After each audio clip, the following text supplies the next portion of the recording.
안녕하세요. 안녕하세요. 덴탈 파워하우스의 이창원입니다. 안녕하세요. 유기영입니다. 자, 오늘은 무슨 질문을 준비하셨다고 하니까 해봅시다. 네. 치과의사는 소개팅할 때 상대방의 치아부터 보나요?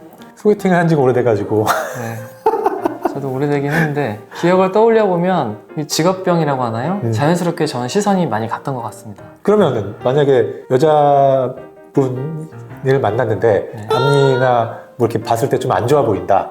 그러면 좀 약간 매력도가 떨어지나요? 예. 그럴 것 같아요. 네. 꼭 뭐 소개팅이 아니더라도 그냥 환자를 봐도 그렇고 우리 그냥 친구를 만나도 그렇고 부모님을 봐도 그렇고 일단 눈이 살짝 가기는 가요. 아이 가지 말아야지 했는데도 좀 가는 건 사실이에요. 그래서 본다. 어쩔 수 없다. 왜 평생을 봤기 때문에. 치과의사는 집에서도 영치질을 3분 동안 하나요? 저는 솔직히 말씀드리면 3분은 안 하는 것 같습니다. 저는 3분 생각해 본 적이 없어요. 그냥 우리가 생각하기에 다 닦는다고 생각하면은 일을 다 닦는 거고, 다만 전 점심 때는 칫솔질 안 하는 경우도 꽤 많아요. 근거를 따졌을 때는 네. 하루에 2번이든 한 번이든 제대로만 하면 된다 라고 돼 있는 거를 보고 그 다음에는 점심 식사를 하고 나서 칫솔질 안 하는 경우도 좀 있긴 해요. 네. 가볍게 물각을 정도. 그 하시나요? 정도면 충분하지 않을까. 치과의사는 칫솔질 어떻게 하는지? 하나, 둘, 셋. 예, 뭐 어떻게 하나? 이렇게 그 칫솔질을 보통 이렇게 세로로 이렇게? 위아래로 네. 네네. 이렇게 있고 그냥 양옆으로 이렇게 하는 데도 있고 아니면 그냥 막 이렇게 돌려서.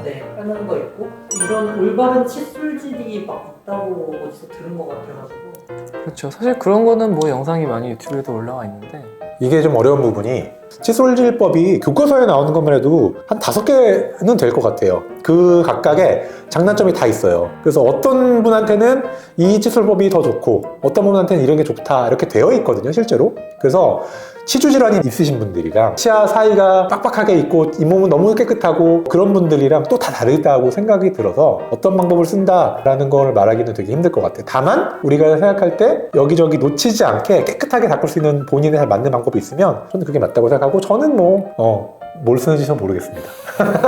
저는 어금니 같은 경우는 씹는 면 있잖아요. 씹는 면을 너무 이렇게 많이 왔다 갔다 하는 것보다는 약간 이렇게 진동을 주는 식으로 하고, 중요한 게 저는 잇몸하고 치아의 그 경계면을 닦는 게 중요하다고 생각하거든요. 그래서 그 닦을 때는 원장님 말씀하신 것처럼 빠지는 부분이 없이 이렇게 돌려가지고 이렇게 닦으려고 하고, 말씀 주신 것처럼 이렇게 닦으면은 치아에 마모제 성분이 들어있고 이 칫솔로 인해서 마찰이 일어나거든요. 그래서 치아랑 잇몸 사이가 패일 수가 있어요. 가급적이면 이런 식으로 직선적으로 양치질을 하시는 거는 피하는 것이 좋으실 것 같습니다. 치과의사는 환자의 입냄새에 어떻게 반응하나요? 입냄새가 나면은 입냄새가 있다고 말씀을 드려야 될 것 같아요, 저는. 근데 입냄새의 주된 원인이 보통은 구강 내에 있어요. 치아가 충치가 있거나 혀에 이제 설태가 많이 끼어 있는 경우에 구취가 많이 나는 것 같거든요. 치과에 오신 분들이 입냄새가 난다 그러면 뭔가 치과적인 원인이 있을 수 있으니까 입냄새가 나네요, 원인을 한번 살펴봐야 될 것 같은데요. 치과 의사를 저도 오래 하다 보니까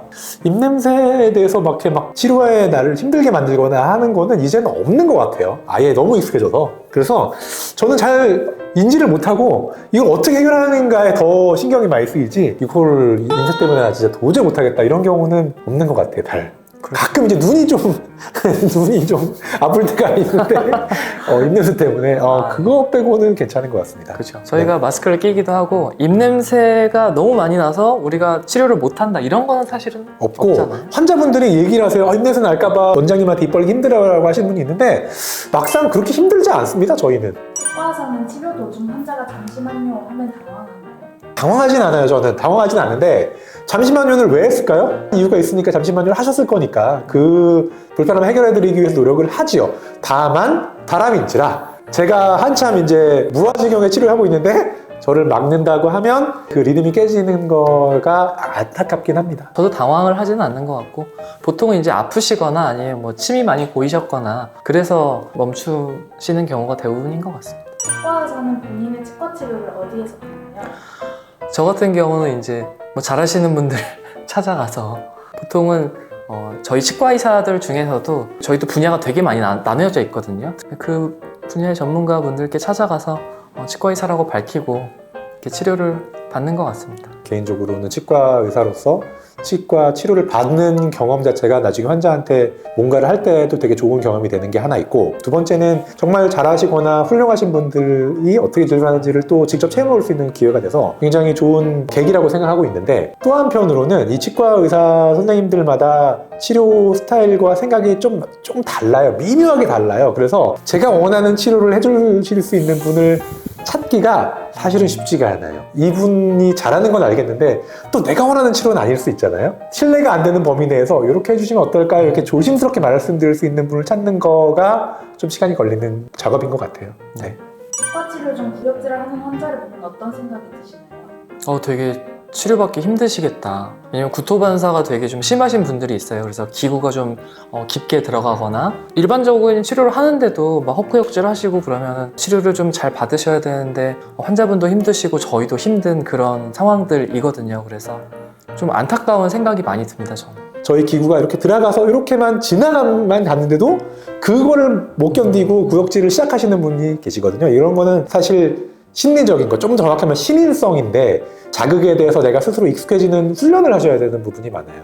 얼음이나 사탕을 드실 때 깨물어 드시나요? 저는 사탕은 아예 안 먹고요. 얼음은 아주 가끔 깨먹는데 되도록이면 깨먹지 않습니다. 왜냐면 얼음이나 뭐 아몬드 같은 거를 많이 깨먹어가지고 그 크랙이라고 하거든요. 치아에 금이 가서 저한테 치료 받으시는 분들을 제가 너무 많이 봐서 제가 환자분들께 아몬드, 얼음 깨 드시지 말라고 꼭 말씀을 드리거든요. 그래서 저는 거의 깨먹지 않습니다. 치과 의사들도 환자처럼 치료를 미루고 싶을 때가 있나요? 예, 제가 그랬었습니다. 제가 오른쪽 위에 제일 끝에 어금니를 부끄럽지만 이게 충치가 있어가지고 치료를 받았는데 깊어가지고 신경하고 되게 가까웠어요. 이걸 조금 지켜보자고 하시더라고요. 그래서 저는 지켜봤는데 처음에는 괜찮다가 나중에는 이제 씹을 때마다 욱신욱신한 거예요. 제가 또 신경치료를 하니까 이게 계속되면 신경치료를 받아야 된다는 걸 제가 너무 잘 알고 있는데 제가 받기가 싫은 거예요. 그래서 한 2주 정도를 지켜봤던 기억이 있습니다. 근데 증상이 나아지질 않더라고요. 결국에는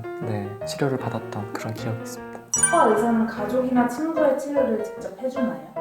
네, 저는 직접 합니다. 근데 저희 어머니가 저한테 오는 걸 조금 부담스러워 하시더라고요. 저한테 부담이 될까봐 그러셨는지 아니면 아직도 저를 못 믿어서 그러시는 건지 모르겠는데, 저도 이제 거의 저희 주변 분들, 가족분들 다 저희 병원에 와서 치료를 받으시지요.